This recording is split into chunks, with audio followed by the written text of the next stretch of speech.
Hello, my name is Pete Stobie. Some of you may know me as Mr. Pete. I'm a naturalist at the Kalamazoo Nature Center. Welcome to this episode of Trail Tales. At the Kalamazoo Nature Center, we want you to get outside to enjoy all seasons. If you look around, you can probably get a clue at what season we're in right now. If you guessed winter, you're in for a real treat.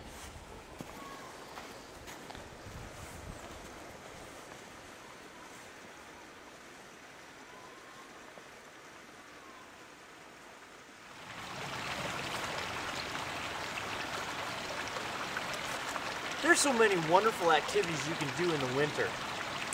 You can go snowshoeing, cross-country skiing, bird watching, or even just a simple winter discovery hike. What's that? You've never taken a walk in the winter before? You're not sure how to get started? Well, don't worry about that. I have a few ideas for you to consider. The first thing you want to think about when going outside in the winter is to dress properly.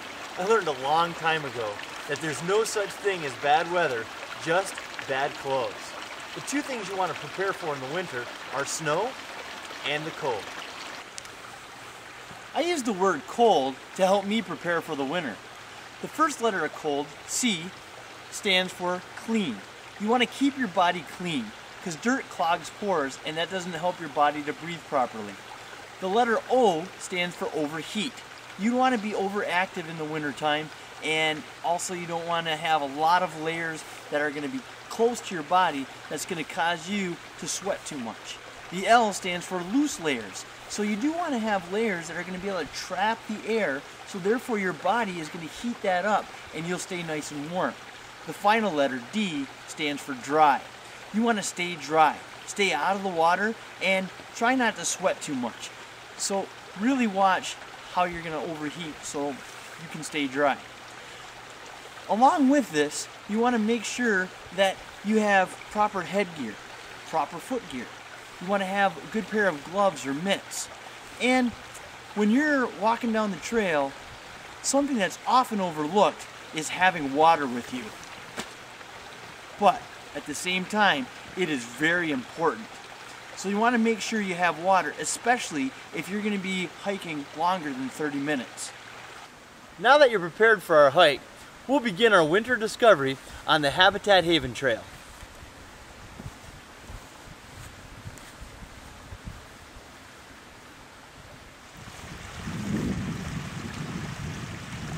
One of the things I love about winter is this. If you consider spring, summer, and fall as nature's theater, well, you can think of winter as the curtain call. When the leaves fall off the trees, that's like the curtain coming down. And when you get to winter, you go behind the scenes. And there's a lot of discoveries that happen behind the scenes in wintertime. Take this tree, for example. Most trees don't hang on to their leaves during the wintertime, but this one has it on here. Could we possibly identify this tree? Well, if we look at the leaves, we can see it has parallel lines. We can also take a look at this steel gray bark. And then there is this bud. Look at that bud. That's next year's leaves. And if we look at it, it's shaped like a knight's lance. Oh, it's kind of sharp. Not really, but it is pointy.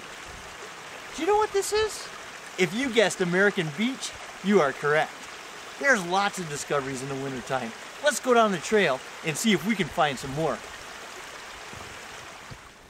All right, we have our next discovery. If you look behind me, you'll see a big ball of leaves on top of a tree. Yes, this is a nest, but can you figure out what kind of nest it is? If you're thinking bird, think again, because actually it belongs to a mammal. Yes, this nest is called the dray. And if you guess squirrel, you're right. It belongs to the eastern fox squirrel. What a great discovery. Come on, we're gonna see what we can discover next. You know, there's nothing quite like a fresh snowfall. A lot of people love the winter because of the quiet.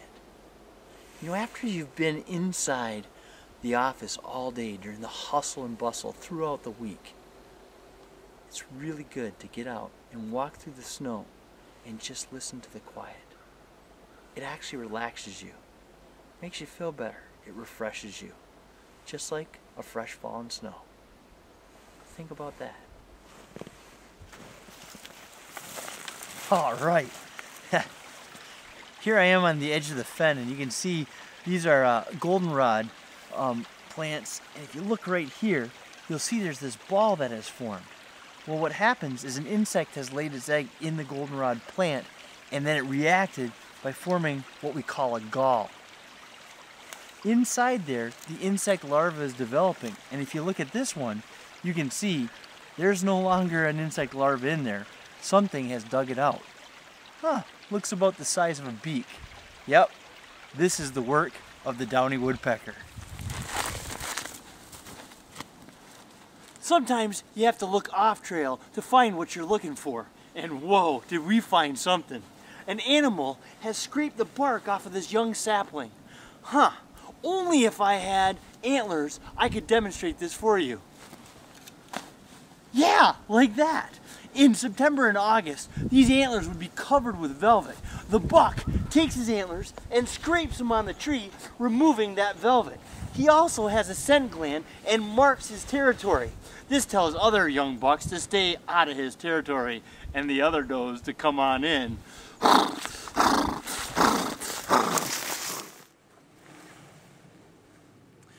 You know, some people, they don't like all the bugs. I love bugs. But one cool thing about winter is you don't have a lot of bugs. Or do you? Well, if you look at this young maple, you'll notice there's something right here on the branch. Huh. Looks like maybe like some hardened sugar or molasses on there. Actually, if you guessed the eastern tent caterpillar, you're correct. This isn't the caterpillar itself, it's its eggs. Yep.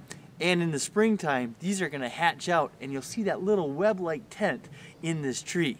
Man, winter discoveries are so awesome. Let's see what we can find again.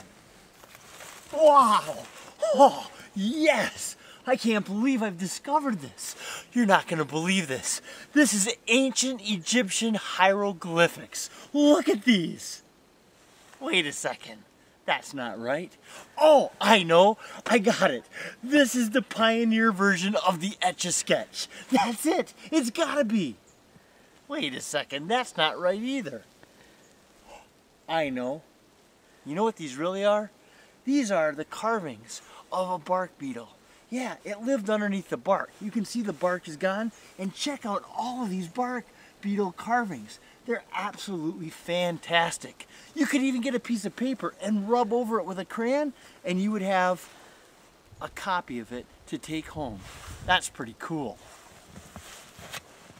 For more ideas to enjoy your winter hike, make sure you visit our expedition station where you can check out a Tools of the Trail backpack. There we have bins that you can fill this backpack full of all kinds of activities. We have activity cards that tell you what to do on the trail. We also have some activities like catching snowflakes on our custom-made snowflake catchers. Once you have your snowflake, you can look at it through the magnifying glass and identify it with these cards. We also have other resources like books and sound makers to listen to the different birds. So check that out and enjoy your winter hike. Well, as you can see, winter has a lot for you to discover as you hike the trails of the Kalamazoo Nature Center. So visit us soon and often. And remember this, make sure that you enjoy the serenity of the snow and the delights of nature. Until next time on Trail Tales, we'll be seeing you, and enjoy the winter.